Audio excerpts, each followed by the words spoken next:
এই কচ্ছপের বাচ্চাগুলিকে দেখছেন তো আপনি? এরা এক্ষুনি এই পৃথিবীতে পা রেখেছে।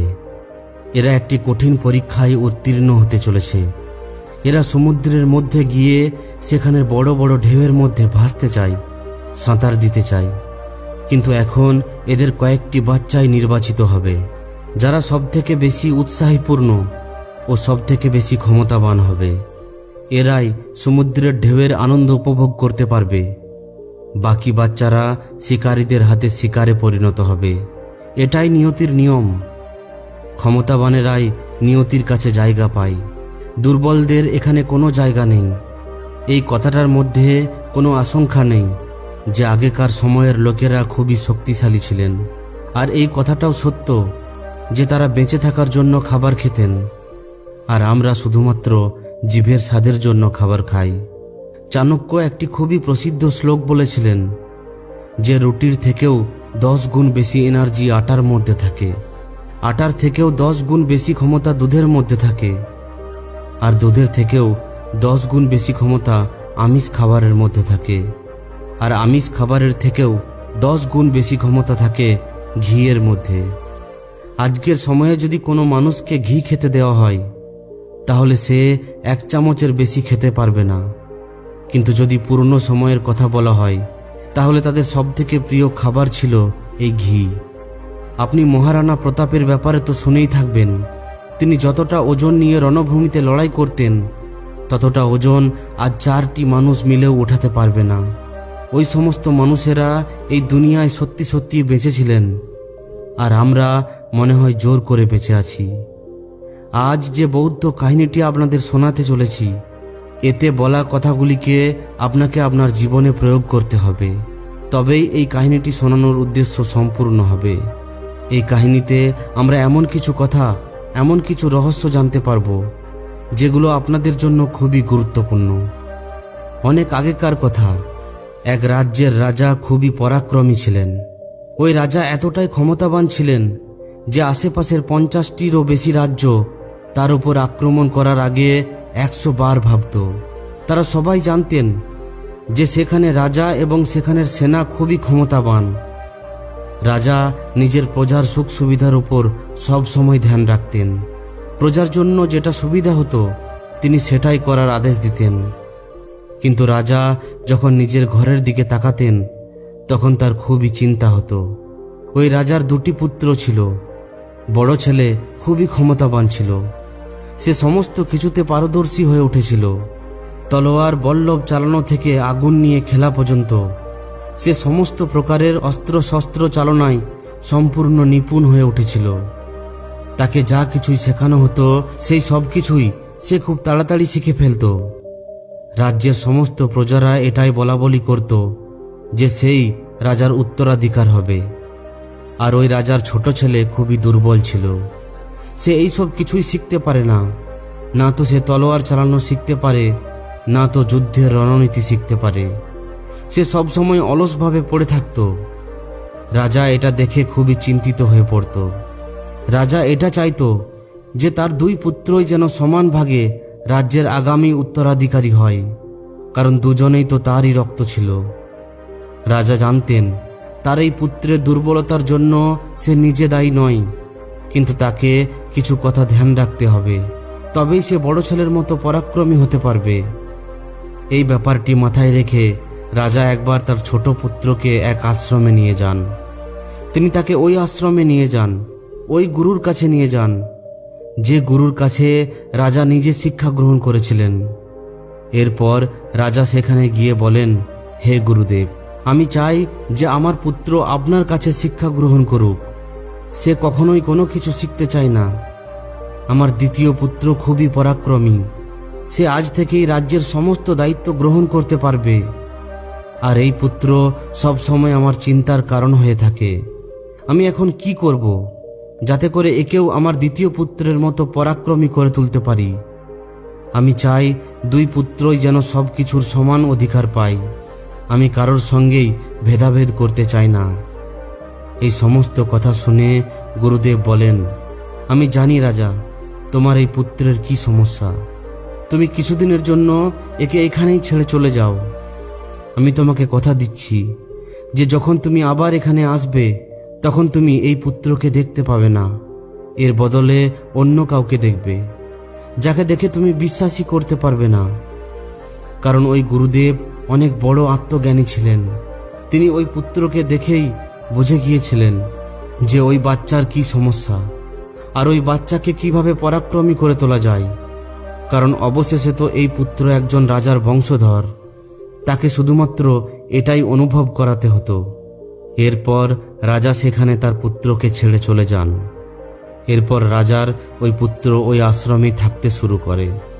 অনেক দিন কেটে যায়, কিন্তু গুরুদেব সঠিক সময়ের অপেক্ষা করছিলেন। এরপর একদিন গুরুদেব ওই শিষ্যকে বলেন যে চলো, আজ আমি তোমাকে কিছু দেখাতে চাই। এরপর তিনি ওই যুবকটির হাত ধরে তাকে একটি পাহাড়ের উপর নিয়ে যান। ওই পাহাড়ের ওপর নিয়ে গিয়ে গুরুদেব তাকে বলেন, আজ আমি তোমাকে যেটা শেখাতে চলেছি সেটা তোমাকে খুব ভালোভাবে শিখতে হবে। কারণ যদি তুমি আজ না শেখো তাহলে সারা জীবনেও কিছু করতে পারবে না। কারণ এবার তোমার বাড়ি ফিরে যাওয়ার সময় এসে গেছে। আমি তোমাকে এটা অনুভব করাতে চাই যে তুমি এই পৃথিবীতে কেন এসেছো। এরপর ওই গুরুদেব বলেন, একটু উপরের দিকে ধ্যান দাও। উপরের দিকে একটা চিল দেখা যায়, যে নিজের পায়ের থাবার মধ্যে নিজের বাচ্চাকে ধরেছিল। সে ওপরের আকাশের দিকে উড়ে যায়, আকাশকে চিরে অনেক উপরে ওঠে আর সেখানে গিয়ে নিজের বাচ্চাকে ছেড়ে দেয়। গুরু ও শিষ্য ওই চিলকে খুবই ধ্যান দিয়ে দেখছিলেন। ওই চিল যখনই নিজের বাচ্চাকে ছেড়ে দেয় তখনই ওই বাচ্চা একটি পাথরের মতো নিচে আসতে শুরু করে। বাচ্চাটি যখন নিচে আসতে থাকে তখন সে তার পাখা ঝাপটাতে শুরু করে, কিন্তু সে তার পাখা খুলতে পারে না। আর সে একটি গোল পাথরের মতো নিচে পড়তে শুরু করে। সে নিচে পড়তেই যাবে, ঠিক সেই সময় একটি পায়ের থাবা আসে আর তাকে ধরে ফেলে। ওই পায়ের থাবা ছিল তার মায়ের। এরপর তার মা তাকে আবার উপরে নিয়ে যায়, আবার তাকে আকাশের ওই উঁচুতে নিয়ে গিয়ে সেখান থেকে ছেড়ে দেয়। চিল এমনটাই করে চলেছিল। ঠিক তখনই গুরুদেব ওই শিষ্যের হাত ধরে তাকে একটি গাছের কাছে নিয়ে যায়। ওই গাছের পাশেই ছিল ওই চিলের বাসা। ওই বাসাকে দেখিয়ে তিনি তাকে বলেন, এই বাসাটিকে ভালোভাবে পর্যবেক্ষণ করো। এই বাসার মধ্যেই ওই চিলের বাচ্চা থাকে। আর ওই গাছটিকে ভালোভাবে দেখো। ওই গাছটির মধ্যে কত ফুল ফুটেছে, কিন্তু তবুও ওই বাসার মধ্যে একটিও ফুল নেই। ওই চিল তার কোমল বাচ্চাকে এই নরম ফুলের ওপর রাখতে পারত, কিন্তু সে জানে ফুলের মধ্যে থাকলে সে শুধুমাত্র একটি পক্ষী হয়ে বেঁচে থাকবে। কিন্তু যদি সে এই কাঁটাযুক্ত বাসায় থাকে তাহলে সে একটি চিল হয়ে উঠবে। আর তুমিও একজন রাজার পুত্র, এই জন্য তোমাকেও এইভাবে ফুলের মধ্যে রাখা যাবে না। তোমাকেও কাঁটার মধ্যে থেকে নিজেকে মজবুত করতে হবে। আর ওই চিল আজ সেটাই করছে। সে তার বাচ্চাকে উড়তে শেখাচ্ছে। সে বারবার নিজের বাচ্চাকে নিচে ফেলে দিচ্ছে যাতে করে সে উড়তে শেখে, যাতে করে যার জন্য সে জন্ম নিয়েছে সেটা সে অনুভব করতে পারে। তার মা তাকে এটাই শেখানোর চেষ্টা করছে। যদি সে অন্য কোনো পক্ষীকুলে জন্ম নিত তাহলে হয়তো এইসব তাকে করতে হতো না। সে একটি ফুলের মধ্যে জন্ম নিত আর ওই ফুলের মধ্যেই শেষ হয়ে যেত। কিন্তু চিলের বাচ্চার একটি নিয়ম আছে। নিয়তি তাকে তখনই বাঁচিয়ে রাখে যখন সে এই সমস্ত প্রতিভা শিখতে পারে। আর তুমিও একটি রাজার পুত্র। তুমিও যদি এই প্রতিভা শিখতে না পারো তাহলে তুমিও মারা পড়বে। এটা দেখে ওই শিষ্য অনেক কিছু শিখতে পারে। এরপর ওই যুবক বলে, হে গুরুদেব, আমি এখন অনেক কিছু অনুভব করতে পারছি। আমি বুঝতে পারছি যে আমি একজন রাজার পুত্র আর আমি এইভাবে বাঁচতে পারি না। এরপর গুরুদেব ওই শিষ্যকে আশ্রমে নিয়ে আসেন এবং সেখানে বলেন, আমি তোমাকে কিছু কথা শেখাচ্ছি যেগুলো সারা জীবন তোমাকে মনে রাখতে হবে। চিলের বাচ্চার থেকে তুমি অনেক কিছু শিখেছ, কিন্তু তুমি তো চিলের বাচ্চার মতো জ্ঞান নিতে পারবে না। তুমি একজন মানুষ, তোমাকে মানুষের মতোই নিজের শরীরকে গড়ে তুলতে হবে। আজ তোমাকে যেগুলো বলবো সেগুলো তোমাকে বাড়িতে গিয়ে পালন করতে হবে, তবেই তুমি একজন পরাক্রমী রাজা হতে পারবে। নিজের শরীরকে সুস্থ রাখতে পারবে, কারণ রাজা কখনোই অসুস্থ হয় না। আর তুমিও যদি নিজের স্বাস্থ্য ঠিক রাখতে চাও তাহলে এগুলো মেনে চলতে হবে। প্রথম কথা, যেটা তোমাকে সব সময় মনে রাখতে হবে, তোমাকে প্রতিদিন সকালে খুব তাড়াতাড়ি উঠতে হবে। তুমি একজন মানুষ, তাই তোমার জন্য 6 থেকে 8 ঘন্টা নিদ্রা পর্যাপ্ত। এর থেকে বেশি কখনোই ঘুমাবে না। আর তাড়াতাড়ি উঠে তোমাকে নিজের এই প্রতিভার উপর ধ্যান দিতে হবে, যেটা প্রত্যেকটা রাজা শিখে থাকেন। সকালে তাড়াতাড়ি উঠে তোমাকে যোগ এবং প্রাণায়াম করতে হবে। নিজের শরীরকে তুমি যতটা সুস্থ রাখবে, তার থেকেও বেশি তুমি অন্তরের শক্তিকে ভালো ও সুস্থ রাখবে, আর নিজের মানসিক শক্তিকেও ততটাই বাড়িয়ে তুলবে। আর এই মানসিক শক্তি তুমি ধ্যান করার ফলে পাবে। প্রতিদিন ধ্যান করতে থাকবে। এই সব কিছু সব সময় তোমাকে মজবুত করে তুলবে। আর যদি তুমি প্রতিদিন সকাল সকাল উঠতে না পারো, তাহলে একটা পদ্ধতি অবলম্বন করবে। এতে করে তুমি প্রতিদিন সকালে উঠতে পারবে। যদি কোনো দিন 10 মিনিট দেরি হয়ে পড়ে, তাহলে সেদিন নিজের শরীরে 1 ঘা চাবুক মেরে ফেলবে। আর যেদিন 20 মিনিট দেরি হবে, সেদিন 2 ঘা চাবুক মারবে। দেখবে 4-5 দিনের মধ্যে তুমি ওই সময়ই উঠবে যে সময়ে তুমি উঠতে চাও। দ্বিতীয় কথা, যেটা তোমাকে সব সময় মনে রাখতে হবে, পেট ভরে স্বাস্থ্যকর খাবার খাবে। কখনোই এমন কোনো জিনিস খাবে না যেটা তোমার শরীরের ক্ষতি করতে পারে।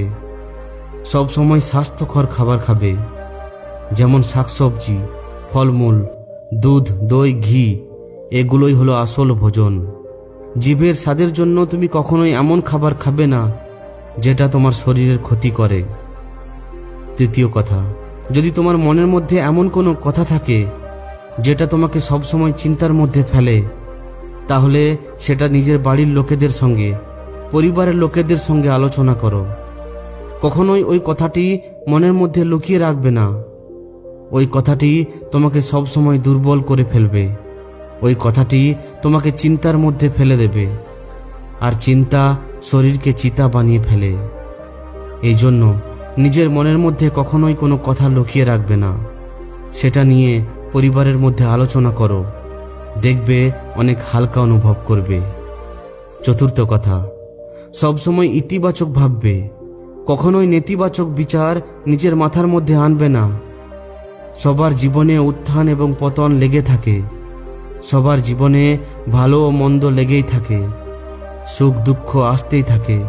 এগুলো জীবনের একটি কয়েনের 2টি পিঠ।